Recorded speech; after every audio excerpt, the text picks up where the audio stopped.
I really hope this is okay. I mean, why would it not be? Because is it recording? Yeah, it's recording now, yeah. And it's everything you did last time? Yeah. So why would it not be? I don't get it. No, I don't know. Do you want to do one final check of everything? Nah. Okay. I mean, what are you going to do? If it's not working, it's not working. Just all this setup for nothing.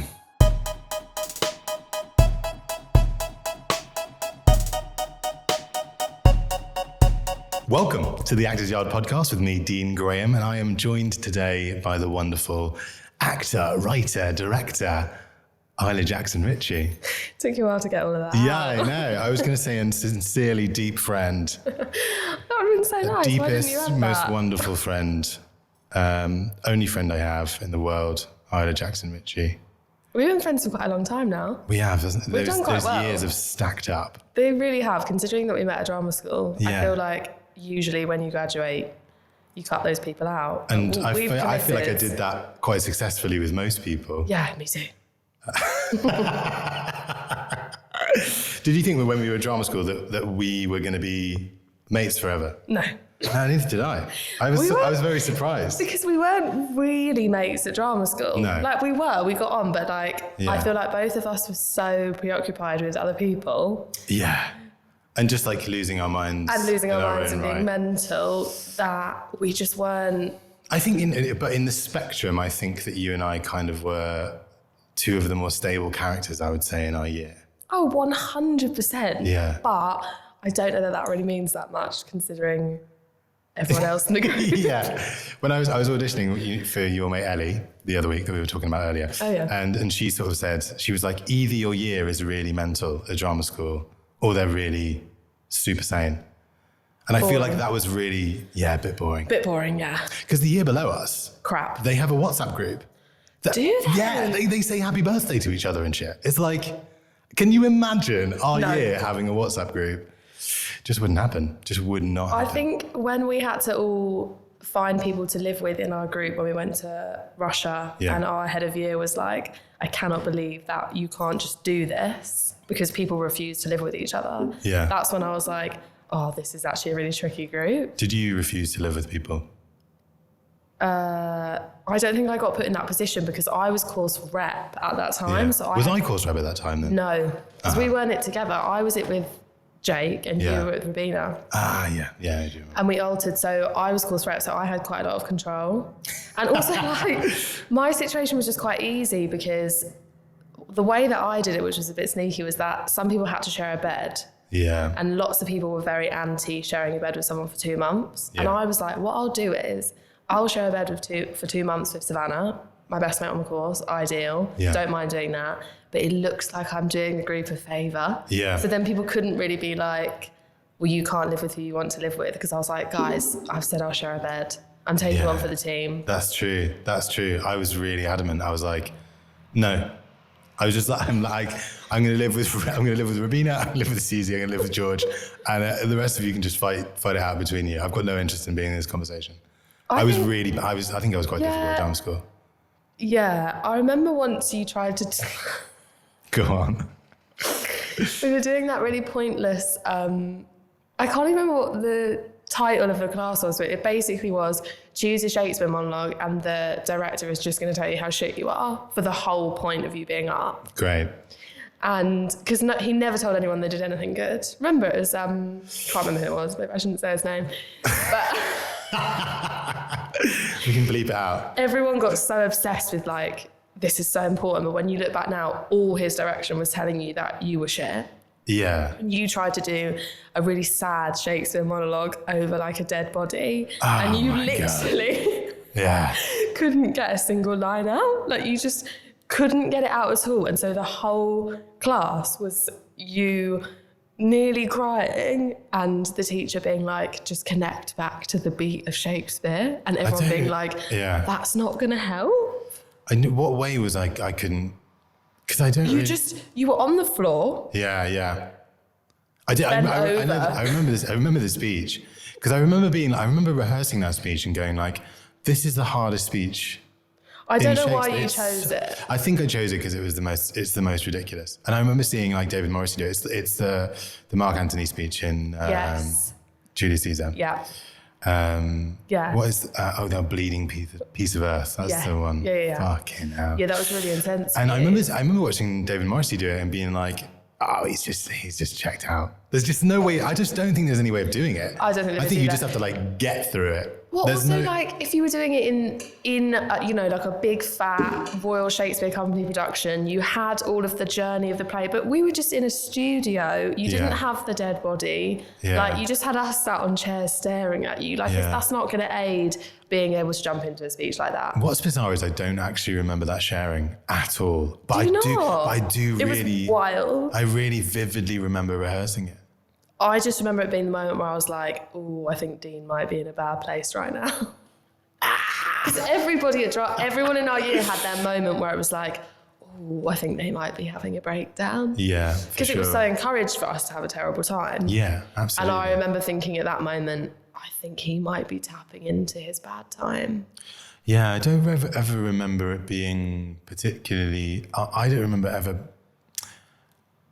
engaging with much of that kind of emotion recall stuff, the Stanislavski, bring up your traumas and let's have a play around with those. I was never really vibing with that, but I really was interested in like really investing in those circumstances imaginatively. I think that was the thing for me that I wanted to get out of it, was to be able to engage fully with imagined circumstances. And so I think I came across a lot of trouble. Do you know what I mean? Like, I have no image of who that person is. Like, Julius Caesar dead in front of me, like knife wounds galore. I've got no image of who that person is.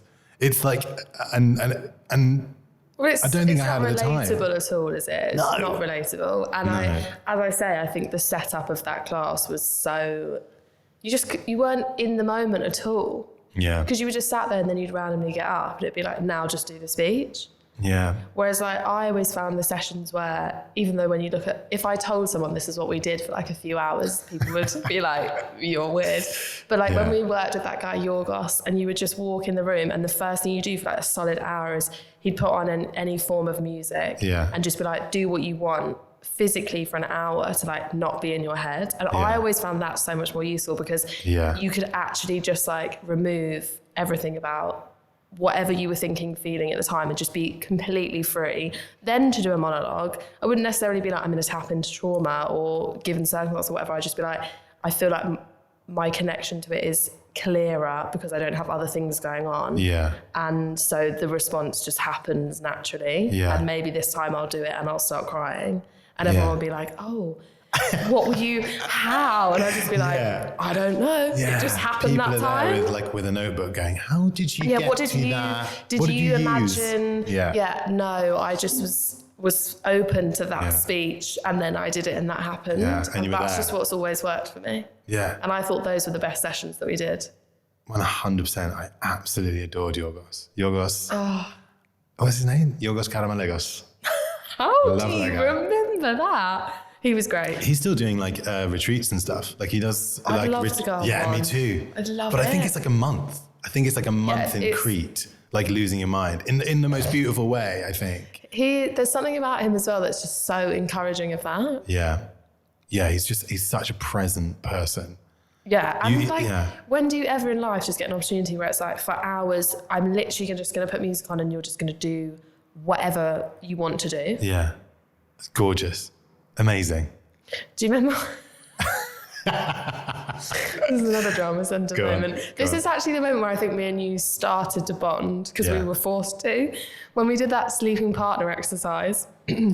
Sleeping partner. Oh my God! And we didn't even really know each other that well at this point. It was quite early and you had to, so the whole point was you had to think of a time when you wanted to sneak out of someone's room that you'd like obviously slept with or whatever. Yeah.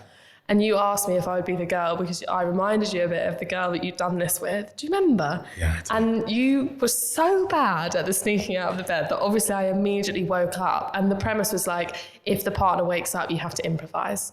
So there we go, improvising. And then you just hear our director's voice go, kiss him. And I was like, in this improv thinking, what? Kiss him. Oh my God. And the next thing you know, it's like 9 a.m. at Drama Centre. Everyone's On the watching Thursday. us and we're just getting off. Yeah, brilliant. Drama school is great. And then it was only after that she went, was that okay that I asked you to do that, by the way, Isla? Yeah. And I was like, well, I mean, I don't really have any choice now, do I? God, it's a good job we're friends up now, I think.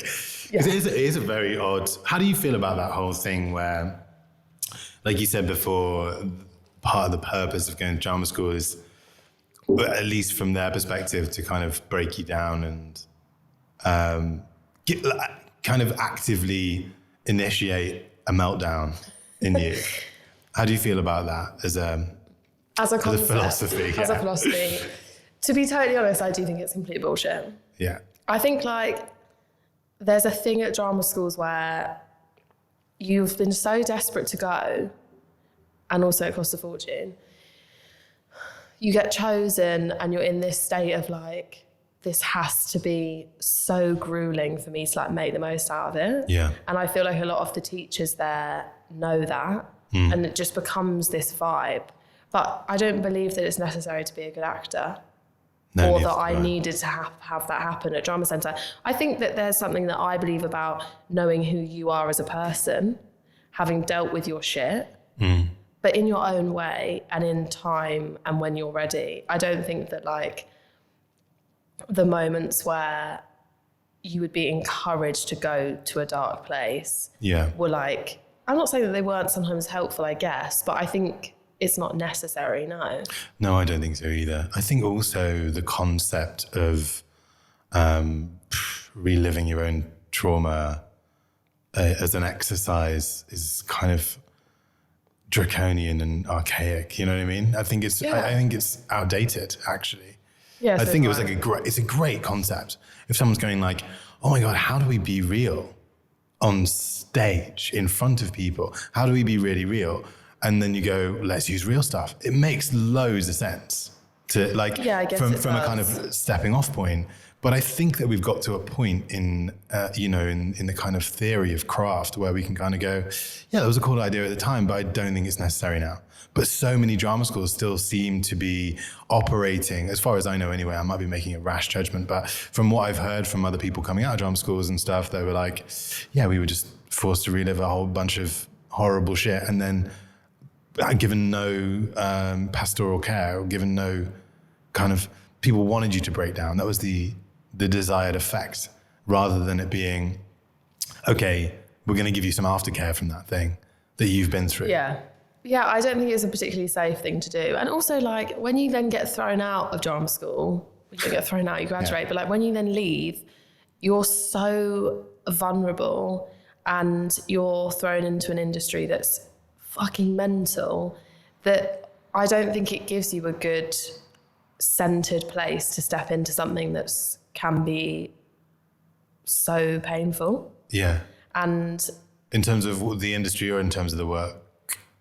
In terms of the industry. Yeah. Savage. You know, like, it's so savage. And I think if you've been like broken down, you know, you're then just kind of a mess. Yeah. And that comes across as soon as you step into an audition room. Yeah. I think for me, I think I went wanting to be in the shower. I think a lot of people do because I think that's what they expect. You were really into that one. Yeah. Well, you I was were like, up for it. I was like, we've only got 1 year because we did the MA. Yeah. We've only got 1 year to do what people get to do in 3 years. So I was just like, fuck me up, bro. I was like, I'm up for it. I'm down for it. Let's go. But also, I am inherently more resilient than a lot of people. Yeah. And so if, you know, people that are a little bit more, not so much sensitive, because I'm definitely sensitive, but are a little bit more, have a lot more open wounds than I do, they're going to find that same training that I was going through really, really tough. Yeah, and I think there's a fine line between being like I definitely went being like, you know, I was always the first person at the fucking building because I was there to do extra work. Like I was so up for like, make me work my ass off, physically make me be knackered, and like all the physical stuff we did was amazing and my body hurt for a whole year. And I loved that was amazing. Loved that. Loved like let's talk about emotions. What have you experienced? Use them if you want to. But I think there's a fine line between that and being like, you've got some trauma you haven't dealt with. Now's the time to like bring it up and then it's just going to be there, and you're not going to have any tools to like manage where you then put that when you've finished the performance you're doing or whatever. Yeah. And I think there's a really fine line. I think it's okay to offer it as a, you know, as a technique, but I don't think it should be like, let's tap into it if you haven't already got a bit of a handle on it. I agree. That's what I don't think that drama schools do. I think, how do you feel about the statement, acting is therapy? Because I've heard it a lot. I just feel like I've never, I guess like I can relate to that in terms of, I guess, you're always looking at other people because you're always playing other people. So like you're always thinking about other people's experiences, putting yourself in somebody else's shoes. Yeah. And I think you learn so much about being a human being through doing that constantly. You have to be open. Like empathy and... Yeah, exactly. You have to be open. You have to develop empathy. You have to be non-judgmental, because you can't, you know, play someone who does something and you might think, oh my God, I would never do that. That's so awful. But you have to learn, okay, why would someone do that? And how can I convince myself that it's okay to do that? Yeah, yeah. So I get it on that sense. But in terms of like curing me of my demons or my dark side or the issues that I've had in my life, no. Because I don't think, because I'm not playing myself. Do you know what I mean? So like, if it was like, you're going to do something that's the story of your life and you're going to play you. Yeah. I might be like, oh, there's something cathartic about it. Yeah. I don't think it's going to be therapy though. Yeah. I really struggle with the idea, because I feel like I don't think it's going to fix you. I don't think acting is going to fix your shit. No. I think what it will do is like, you know, being an artist and being artistic and being creative and engaging in that way as an artist is nourishing. Yeah. I don't think it's going to fix your specific trauma. I think it's going to bring something additionally positive to your life in being creative. Yeah. So I can agree with the when people say, oh, acting's therapy in that way, but I think it's really dangerous to assume that processing your trauma through other characters is going to help that. I just don't get how that would work either. God. And also like, every night. Yeah, I was going to say, like, if I'm doing a play, I don't want to every night be like, oh, let me tap into my daddy issues every show. Yeah. Because I would be worse at the end. Having actual therapy, which is 50 minutes to an hour once a week, was enough for me to feel a lot of the time quite like exposed and mental. Yeah. If I was doing that every night and not with a therapist, and in front of loads of people, I think I'd be worse. I think that is the kind of universe. My sense is that the universal thing is that drama schools ask you to go to dark places, which is fine, but they don't have proper aftercare. They don't have proper pastoral care that will help you to deal with that and process that. Because they're not fucking therapists. They're acting teachers. Yeah, and a lot of them are pissed off that they're acting teachers, and so like they don't care. Let's be real. Yeah. And they say wild things to you. Like I got told things about my weight at drama school. Yeah. Like that's not therapeutic. Yeah. And that's not helping me in any way. That's actually causing me trauma. Yeah. And I think a lot of the teachers, let's just say what it is, wanted to be actors. It didn't work, so they're a bit bitter about being teachers. And I think they want some power because they feel like something didn't work. Yeah. I don't think there's anything wrong with becoming a drama school teacher, but I think for some of them it's a bit of a, they want to bash your ego a bit to give them a bit of, because it didn't work. So they say wild stuff to you. You can tell the teachers who went to drama school and went, acting's not for me. I think I'm going to be a teacher. You can tell, like, those people are great. Like Alex Bingley. Bingers all day long. What a lovely, and just like really passionate about what he's teaching, and was just such a wonderful teacher. Couldn't speak highly of him enough. Yeah. And then there's others that you're like, you're cross with me because I'm at drama school training to be an actor and you've given up. And you can feel it. So now you're going to tell me that I'm fat And you're like, Yeah. I've paid a lot of money for this, not sure. Yeah. How did you feel when you did leave drama school, moving into the industry? Like, where was your head at? Where was your body at then? I mean physically, where was your body at? I mean, like, how fat were you? Oh my God, it feels like a while ago. To be honest, I was like, I've always just, I don't know, it's really weird for me because like, I am insecure. I give myself a really hard time, but I've just always been like, I know that I'm going to do this and it's fine. Always. Like even when we were at Drama Centre, and I remember, God, towards the end, like the pressure of all the like trying to get an agent, which was the worst period because everyone's just so neurotic and stressed. Yeah. And I just always was like, I know I'm going to get one. Yeah. Which was really interesting because like you were one of the only people who signed with a top tier coming out of drama school, which is great. Yeah, no, and I think like, it's such a weird one for me because I'm so afraid of appearing arrogant. Yeah. It's always been a thing that's been a real like, ugh, for me from other people. But I'm sure that is something else in my life. But with the creative industry, with acting, I just had like an unbreakable like faith that it was going to happen and I was going to be fine. Yeah. And so that was the energy that you kind of left drama school with. So like, yeah, this is it. It's going to happen and I'm just going to do it. Yeah, nice. And I think I think it came from me just always having that from a really young age. Yeah.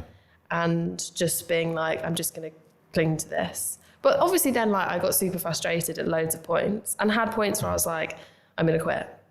Always knew I was never going to. Just needed that day. Needed that day where you didn't get the audition, put a bit of Birdie on, cried my eyes out, was like, I'm obviously quitting. And then like knew even as I was doing that there was no way I was quitting. 100%. But you just have to do it. Exactly the same thing on Wednesday. I didn't get a job that I really wanted and I was really annoyed about it. And I had a couple of beers. Yeah, classic. I just carried on working there. I was literally like sat on my laptop in the pub, still doing work for the Actors Yard and stuff. Oh my God, such a tortured actor. But I was like, there was a part of me that was like, I'm done. Yeah. I'm done. Yeah. But I didn't believe myself. No, you don't. You know? So where did it start? When did you go like, I'm going to be an actor? Do you know what? I remember the exact moment that I told my mum. Yeah. I was still at school and I was doing my drama A-level and we had to do monologues and my teacher asked me to do Lady Macbeth, that nuts monologue. Which one is that? Our Damn Spot. And I was like, what? Like, I was like, you're giving me this? Like, this is crazy. Yeah. I can't do this. And she was like, no, I really think you can. And I did it. And I remember everyone being like, oh my God, that was amazing. And I just remember like how much I enjoyed the process of trying to get into the character and how much joy it brought me. I didn't really like school. Like the academic subjects that you were forced to do caused me a lot of agony because I'm not someone who's good at doing something when I don't want to do it. And if I'm not interested, I know very quickly and I'm out. Yeah. So the fact that people were like, you have to do this to get where you want to get to was a real struggle for me. Yeah. And then doing that because I loved it so much. And then I remember I was in the car and I said to my mum, I want to be an actor. And she went, oh, for fuck's sake. And I said, what? And she was like, because, you know, my whole family in the industry, so she knows what it's like. Yeah. And I said, what? And she was like, she turned to me and she was like, do you actually? Like, look at me, do you? And I was like, 100%. Yeah. I know I want to be an actor. And she went, okay, let's do it. Yeah.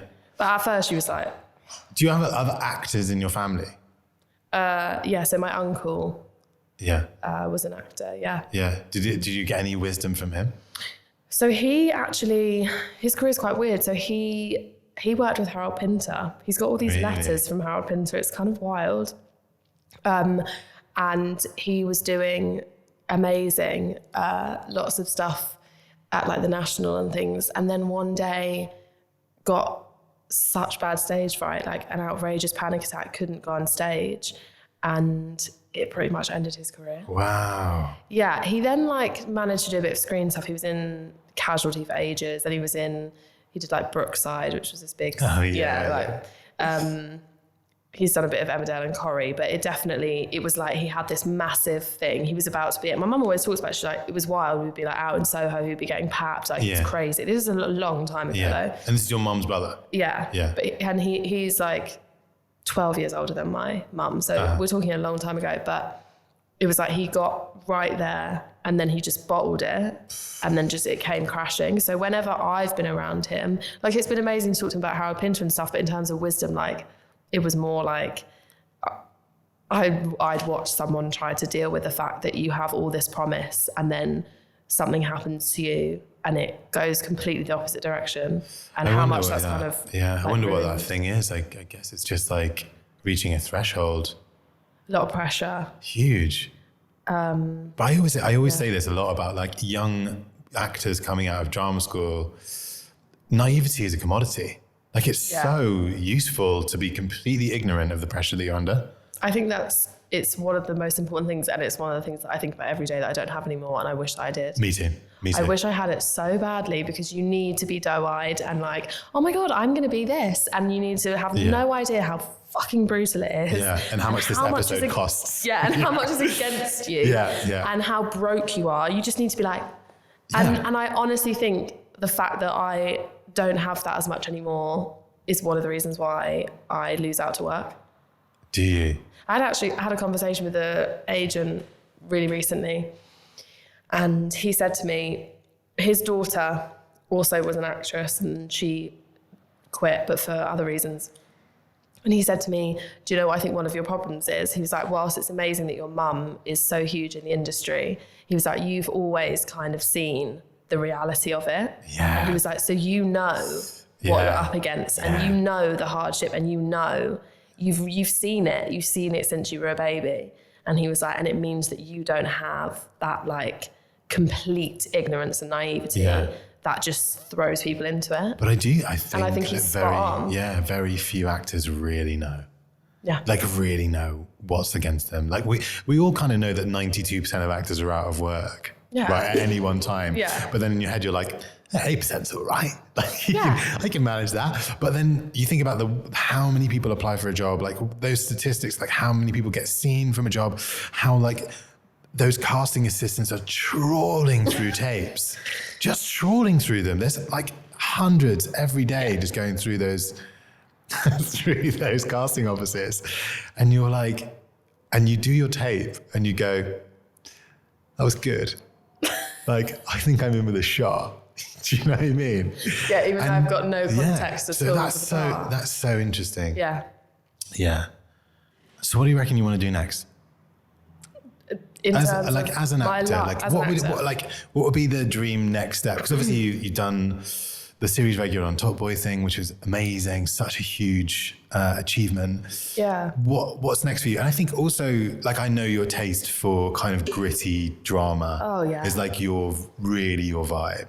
The thing is like I'm probably I love my agents, but I'm probably a nightmare, because the reality is for me, like I've just always wanted to be in just like indie feature films, and that's it. Yeah. Like, obviously there's no money in them, and you know, I get that you can't just do that. Yeah. But that was genuinely my ambition when I started out. It wasn't like, oh, I'm going to go to Hollywood, or oh, I want to be in, you know, a massive Netflix series. It was, I just want to be in like really gritty, hard-hitting indie feature films that make people feel something when they watch it.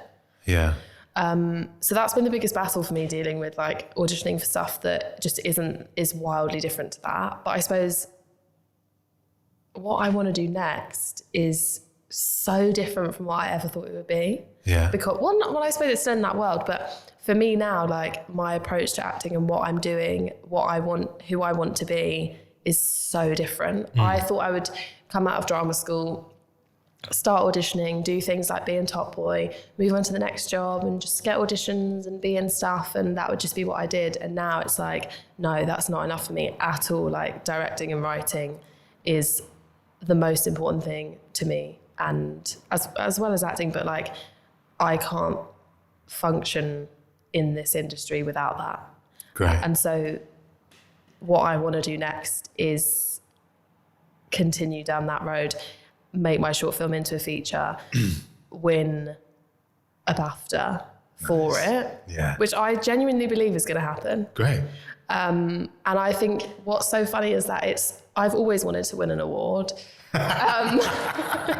Just always have. Yeah. And I feel like there's no shame in admitting that. Like, I want to be recognised. Which one for is it? it. Which one do you want them? I want a BAFTA. Yeah, me too. I want a BAFTA, but what I used to think would be for Best Actress, I would take supporting. Yeah. But really, you want the Best Actress. But now, genuinely, I want it to be for a film that I've directed and written and just happened to also be. Yeah, just So like, accidentally. so I want it. I think it would mean I've more got an to actress me. in mind with this. I just can't think who she is. Wait a minute. I think genuinely it would mean more to me now to win a BAFTA and it be for like Best Director or Best Screenplay. Yeah, that's amazing. Or if there was one that just, combined it all. What is it that you feel like you get out of being a writer-director that you don't get out of just being an actor? A voice. Uh-huh. And creative input. Like some jobs that I've done, for example, Top Boy, not necessarily the second season, but the first season worked really, everyone was so excited about it, and the writer was amazing, so you were allowed to do improvisation. That's how they get a lot of the stuff in that, is just you kind of messing around. Yeah. And I felt like I had a voice in that. You could experiment, you could do improvisation, you could say, I don't think I'd say the line like this, but that's been rare for me to find jobs where you're allowed to do that. A lot of it has been show up, say the lines as is. Yeah. Yes, offer your interpretation, but when we tell you that we want something different, do that. Yeah. Just you don't have, you're just sort of there to do that and then you leave. Yeah. Whereas that doesn't give me a voice, really. Uh-huh. It doesn't mean I'm challenged a lot of the time. Yeah. It doesn't mean that I get to tell the stories that I respect and I'm passionate about and talk about the things that I want to talk about. I don't get to shoot it in the way that I think it should be shot. I don't get to make it look how I think it should look. And the writing and directing side has just meant that, yes, I want to be in other people's stories, but I also want to tell my own, and that's really important to me. Yeah, massively. I think also and being in control of that is so liberating when you are, as an actor, out of control nearly all of the time. Yeah. And being a creative who is a driving force or an initiator completely changes that. Yeah. And I think it's great also that you are acting in your own work. I don't want to always do that. Yeah. It is quite tricky. I think there was, with Bluebird, the first short I did, there was just never a thought in my mind that I was going to cast that lead part as someone else, because she's so close to me. It's based on my life. That just had to be me. It just had to. Yeah. But I'm also not afraid of the other shorts I've done, of just approaching it as the writer and director. And I don't feel this urgent need to be I've got to be in all of it because I want this to push my acting forward. Yeah. It's really not about that.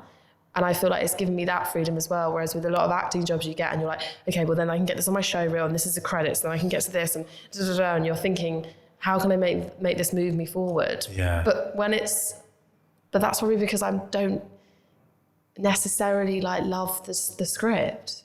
Do you know what I mean? Do you know what I mean? If I love it, I'm not thinking like that. Yeah. But when I find myself being this would be a great scene in my show reel. Yeah. Great to say I've worked with this person. I know that I don't Sometimes actually like the job. Yeah. Sometimes I see the scripts and I'm like, I really want to put this on my show reel. Yeah. For sure, I do. And that's not satisfying to do. And then you turn up on set and I've had so many times I've thought, oh my God, yeah, I've got an acting job. Wow. Oh yeah, Instagram. Look at me in a trailer. Just make sure everyone knows I'm working. Yeah. All of this. And then I actually do it and I'm like, that's done fuck all for me. Yeah. How do you feel about trailers? What do you mean? Being in a trailer, how did it feel getting your first trailer? Yeah, that was really fun. Yeah. For a minute. Yeah. And then I was I made a really active choice to make sure that I didn't let people do stuff for me. Yeah. Because you're so babied. Oh, yeah. Can we get you this? Can we get you that? Let me do blah, blah, blah. And I was like, because my mum works in the industry, I did a job really, really early on when I was really young. And I remember clocking, okay. Did you get a trailer for that? Yeah. If I go down this road, I'm gonna become a complete prick. So I made an active choice. I remember so clearly thinking it, I'm gonna say no to all of it. Unless it's like, you've got to do a scene in the rain, do you want a towel? Obviously I'm not an idiot, but like when it's like, can I go and get your breakfast for you? Or let me hold this umbrella over you? Or just this stuff that you just don't need. Yeah. I've always been like, no, I'll go and get it myself. Even to the point where I'll turn up, I'll look on the call sheet. I will look for myself what time I have to be in makeup, what time I have to be in costume. I'm not going to wait for them to come and knock and get me. I go myself. Yeah. And sometimes people respond really badly to it. Yeah. Because you have to make sure that you're not walking over someone else's job. Totally, yeah. But the reality is, like, I just need it to keep me grounded and remember that, like, you're not a superstar. Yeah. You're no different to anybody else on the set. And I think it's a really dark path to go down if you do it really young. Yeah. But some, like, you know, second ADs and stuff like that, you know, they appreciate it. Oh, yeah. Most of the time people are yeah. like, oh, my God, you're already I love that for you. And I'm like, yeah, of course. I'm an adult. Yeah. Yeah. So, like, I've coped. I found my first trailer boring. Really, Did you? Really like a letdown. Was it Yeah, not very like... Well, yeah, it was just really underwhelming. And I remember, like, They're not you know, that setting up a nice. camera for a 10-second timer of me on my first, do you know what I mean? Like on the steps of my first trailer. Why does everyone And I always remember do just on the sitting there. steps? Well, because inside's fucking ugly. Like it's just, you know, it's a grey room or a brown I love room. that you did that. Yeah, of course, absolutely. I had to take it, but I almost like I took that selfie because I felt obligated to take it. I would just be worried that people would see me doing that and think, oh, fucking hell, we've got one of No, those. I felt like I had to do it. I was like, you know, first trailer ever. I've got to, even for just posterity, I need it. That photo. But the trailer itself, But the grim. but the feeling of sitting on the steps of that trailer, I was like, I want to be working. Like I want to be doing my job. Yeah. And so this hiatus is not really. Oh, the Like you think it's going to be awful. so great. It's like, oh, there's fucking get a trailer. It's like, the trailer's so boring. This trailer is a box that they keep you in while the grown-ups are doing stuff. Yeah. And I think that for me as well is like working in film and like having directed stuff myself. I'm like, I want to be on the ground all the time. Yeah. I want to be like cramming my food in when I get a moment to breathe. And then get back on the soundstage, get back on location and work. Yeah. That's what I want. I don't want to be put in a time capsule little... Well, that's the thing. So much of it is just waiting. Yeah. And and I think like some people, I think acting is so different for everyone. And I do think some people, they just love that. They want that life where you just pop from job to job, you know, and you rock up, you do it, you leave. And that's lovely. And there's nothing wrong with that. But I think I very quickly discovered, oh yeah, no, that's never going to be enough. It doesn't mean I don't ever want to do the acting jobs where I can be like, oh, thank God, I'm nothing to do with this. It's not my writing. I don't need to have a stress. Yeah. But it can't just be that for me. Uh-huh. And I think you've obviously kind of sort of No, I think I feel the same. Also, you know, I'm really tricky to, it'd be a really specific job, I think, for me to get series regular or, because I'm quite a tricky casting, generally, I think. Yeah, I see what you mean. I suppose you are quite specific. Yeah, but not in a in a particularly youthful way. Do you know what I mean? It's like I'm very masculine, but also like a little soft-featured, you know? I'm blokey, but like a bit pretty. I've got a bald head. Also, and like a nice you're blokey, face. but you're not that old. Yeah, that's true as well. So also there's kind of that. Yeah. And I want to be a character actor. Yeah. Like I want to play roles. I want to get stuck in, you know? I feel like that's more theatre. Yeah. I feel like I want to make films, be a filmmaker, play little parts in those films, and be a stage actor. I do miss doing stage work so much. I miss being in plays. I think that's similar to me. I do want to direct that massive Netflix series. I'm not going to lie. Sick. Yeah. Massive HBO. What I want to do is be like a combination of Andrea Arnold, in the sense that she would do like, you know, she does like Big Little Lies and things like that. Yeah. Love that. Think it's incredible. But she also then will bang out, you know, an indie feature like Fish Tank, Sick. Wasp, things like that. That's what I want to do. I don't even understand the parameters of the job, like directing a series. Like that must be just the fact that it's so long, and you must have to relinquish so much control in order to keep that machine moving. I think it depends the broadcaster you're working for. I think some you have a lot of creative control, others you're part of a machine, and I know some directors who have been like, oh, wow, I don't really have any say. Yeah. And I suppose it's kind of similar to what we're saying about acting. Like I think with every job in this industry, that's going to be the way. And so for me, I think that's why I'm like, the way to make it work and what I want to do is do those bigger jobs where they might not be as creatively free. And then because I've got the ability to, because I've got money, cash, make my projects where I am, you know, like when I'm in edit now for my short films, I have the best time with my editor. Yeah. I love it. Yeah. When I've been in the grade, I love it because it's just me and it's just what I want. And I know that when I direct a TV series, it's not going to be that. Yeah. And so you have to have a bit of both. Yeah. So I think it's about making it work so that the creative side of you is content. Yeah. And not just sticking to one way, because I don't think it ever will be, for me anyway. Maybe I'm just a massive control freak. I'm a control freak, complete control freak. I can want massively empathise with that. Yeah, I just want creative freedom. Yeah. And you're not if you could only act or direct, you could only do one, which one would you do? Oh my God, for that's the rest of your life? Massive question. So I can't even like do an Olivia Wilde, like direct and be like, obviously I'm playing that part. Yeah, no, you can't even walk across the back. You can't even do an Alfred Hitchcock and be the guy that crosses the road. Shit. You can never be. And I have to decide right now. If you step in front of the camera, you will disintegrate. You'll spontaneously combust. Do you know what? This is a really weird moment for me because as soon as you asked me that question, I knew straight away the answer in my gut, but I'm too scared to say it. I think I know what the answer is. I'm going to say it. Go on. And then we can explore why I have such a problem saying this, but it is directing. Directing, yeah. And I don't know why I have such a massive... I was having this conversation with someone actually, and I said to him, I think this is how I feel. He was like, I know you feel like that. And I was like, I have a real issue with it. And he was like, why? I was like, I don't know. I feel like I have a real... I mean, also that's just not going to happen. It's not the reality at all. I've got to do a sales tape next week, but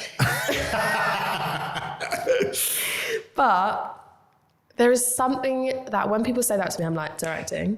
Yeah. But there's something in me that makes me go, ooh. It's very interesting, is it? I mean, it could be something to do with, you know, an affection for the versions of yourself that you've been. Like you've been through a lot to become an actor, to sustain a career as an actor. I mean, not even sustain a career as an actor, like to work, you know, to even do the job.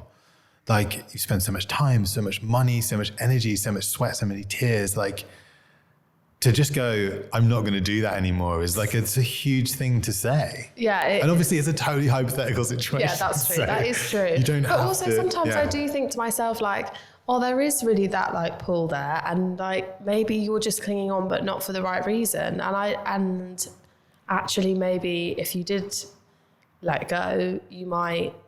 I don't know, what would I feel like? Because I've had when I did the first short film, I was in it, loved it. When I did the second one and I was in it, no. Yeah. Really no, and I really regret that I put myself in it. Okay. Really regretted it. Interesting. And so it is. What was it? What was that clash for you? I felt like I couldn't.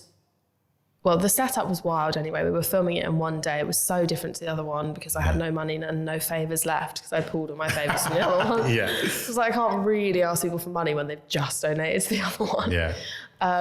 So it was like, you know, we were just going to do it in a day. It was a bit crazy, but I just think you can't sit around. You just got to make the work.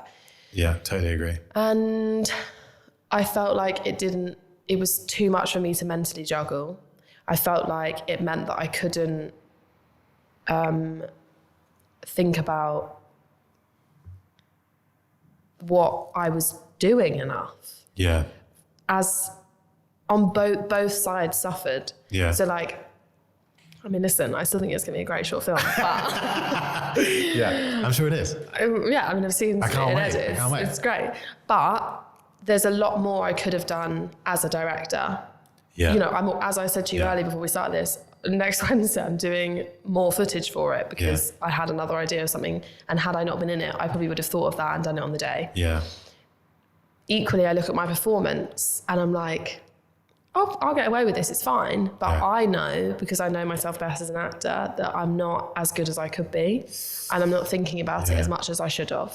And I just didn't enjoy it as much. Really tricky territory though. Because I wanted to be in the directing. Yeah. We wanted to be fully in that. Yeah. Yeah. And You're, in my experience of you as a person, you're quite an organised person. I didn't know what you were going to say then. No, it's just like curious. It's like you as a director in terms of the way that you manage your own time. I'm a highly organised person. Yeah. Organisation is one of the loves of my life. Yeah.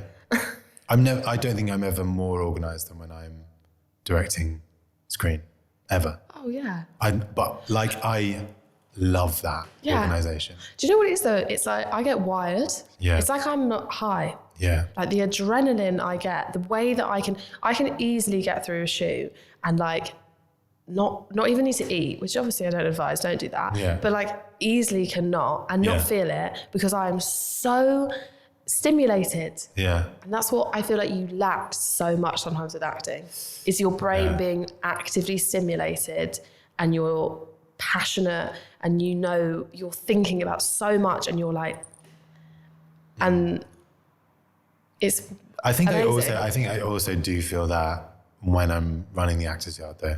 I do. Yeah, I bet. Like just like facilitating as well, I think is something that just puts me into a flow state. I get to 4:00 in the afternoon and I haven't eaten anything all day. And I'll be like, oh fuck, I'm hungry. But like, and that's every single Wednesday. Yeah, guys, don't do this. Don't do that. I'm not advising it, obviously. But like,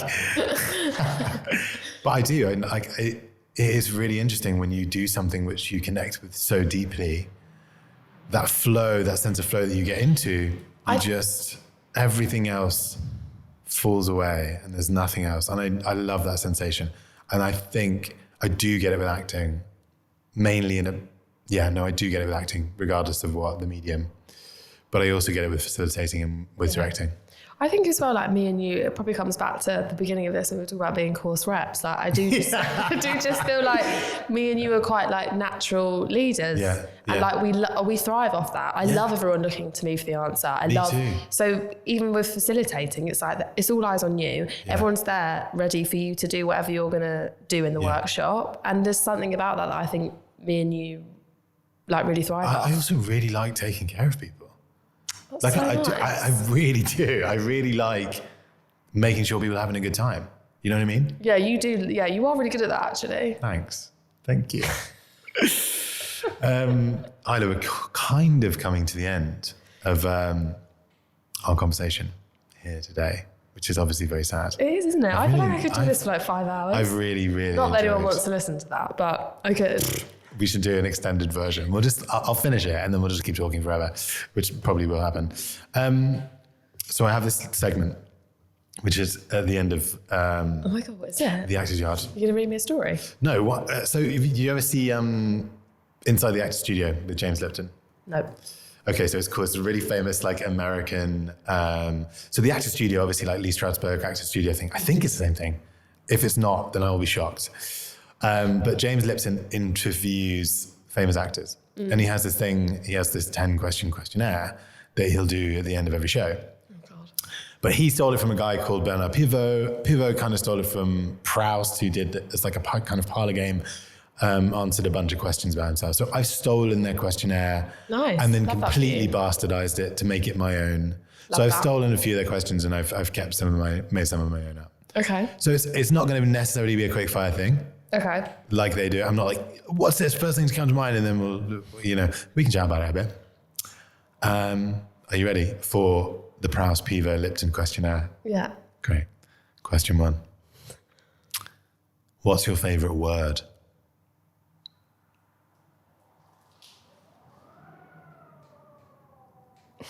I feel like I should just say what immediately came to my head when you said that. Go on. Fuck. Cool, because like later on, question 4 is what's your favourite curse word? Oh, okay, so we've skipped that. No, because that's not my favourite curse word. Okay, so fuck is just your favourite word, standard. I just love the word fuck. Brilliant. Okay. What sound do you love? Anything to do with water. Water. Yeah, because I love swimming so much and being near water just is, I don't know, I just find it so calming. Yeah. What sound do you hate? Ooh. What sound do I hate? Yeah. I was thinking, who do I hate listening to? No. What sound do I hate? Yeah. When a car beeps at me. Uh-huh. It causes such rage in me. Yeah. Yeah. Are you a road ragey person? Yeah. Me too. I just get so cross. Yeah. Actually, cross is one of my favourite words, you know. Cross. I love the word cross. I think it describes what people are feeling so well. I don't think I've ever said cross in I my say life. it all the time. I was so cross with her. Or if like a boyfriend's fuming, I'm like, don't be cross with me. And it softens so much more than being like, don't be mad or don't be angry. Don't be cross with me. Why are you cross? It's a good one. Very good. Very good. I get really cross with drivers, yeah. Yeah, I do. I just think people are mental on the road and they do stupid shit, and I just think you're not going to get anywhere any quicker. So what you do? I think most drivers are bad. I think I'm an exceptional driver. I think I'm an exceptional driver. I do too. So I just based on past experiences that we won't go into. Let's not go into because I'll get in trouble. But oh my god, exceptional. Good driver. Yeah. Good driver. Yeah. We'll save that story for another time, I think. We've already done favourite. Oh no, we haven't. What's your favourite curse word then? Can I say it? Yeah. Cunt. Yeah. I just think it's perfect. I know it offends people. I don't really get why it offends people. Yeah.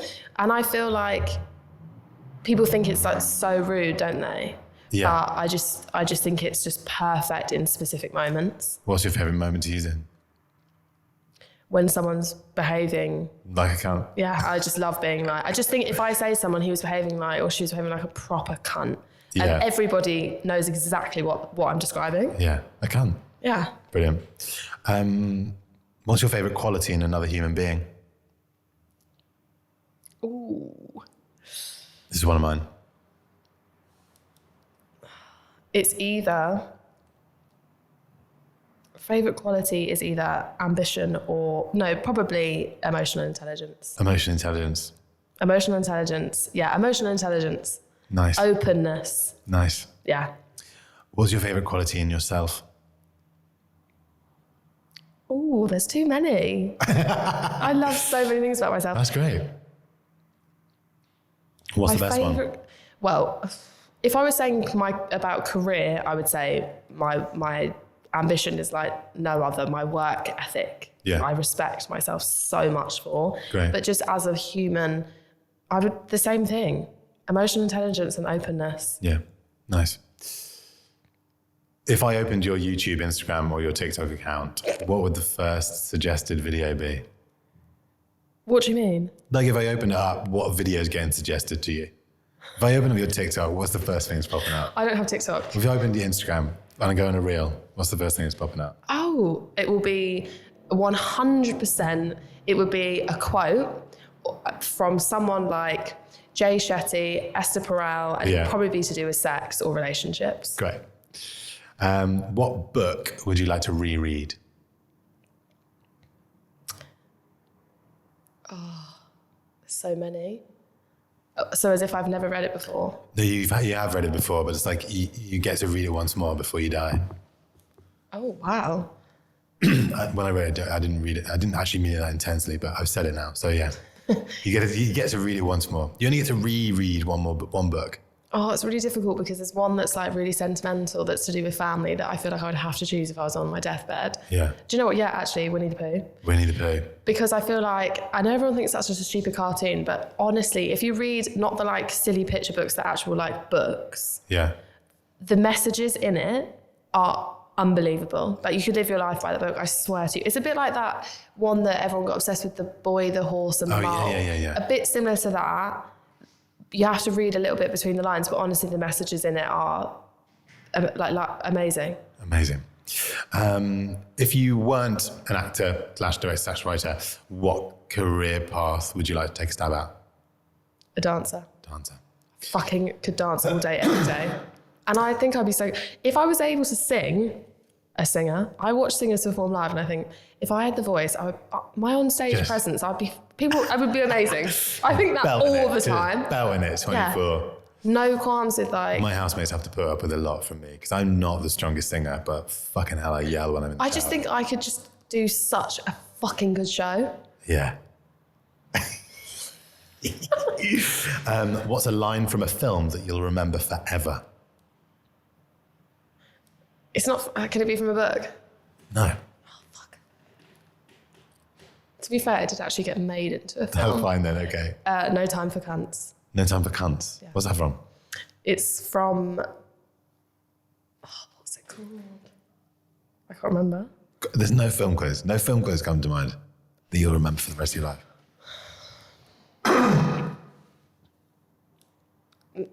Do you know what? No. Wow. Is that really bad? I don't know. I mean, I wrote the question, so I'm not sure. What film quotes come to your mind? The one that comes to my mind immediately is, it's 2 lines. What is it?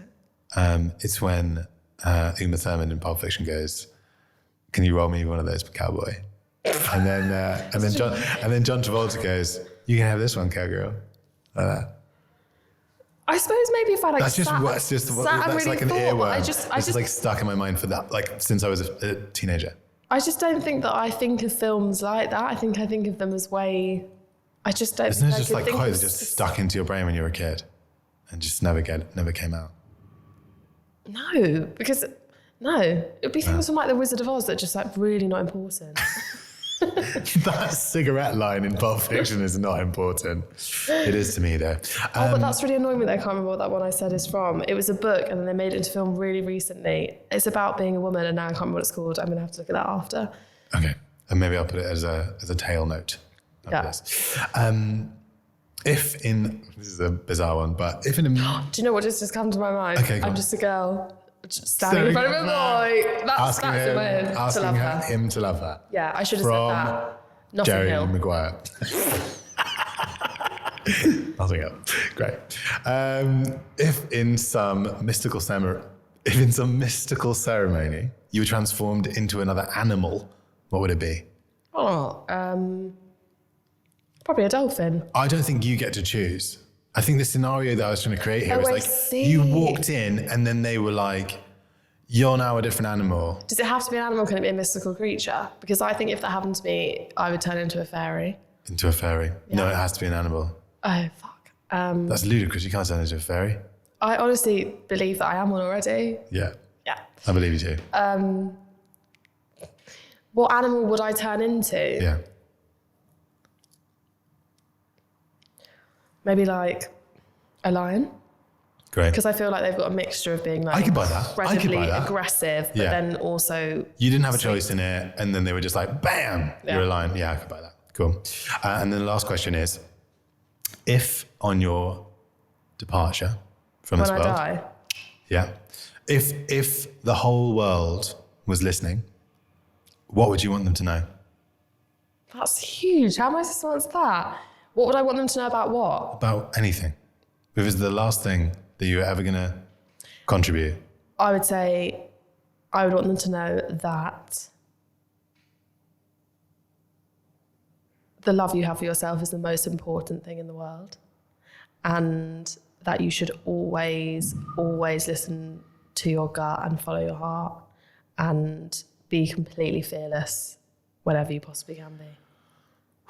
And... Yeah, go on. Just a slow death. No matter what...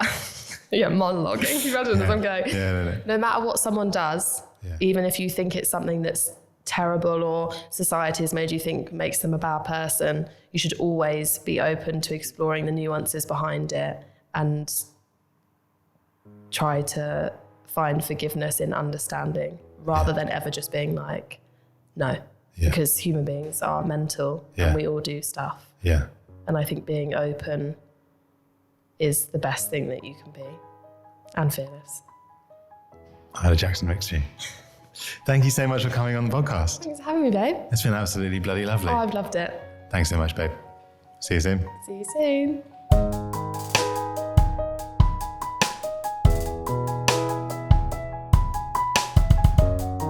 If you're an actor and you're looking for somewhere to explore your craft and develop your skills in a warm environment through experimentation and play, then check out The Actors Yard. Head over to theactorsyard.com and we'd love to hear from you.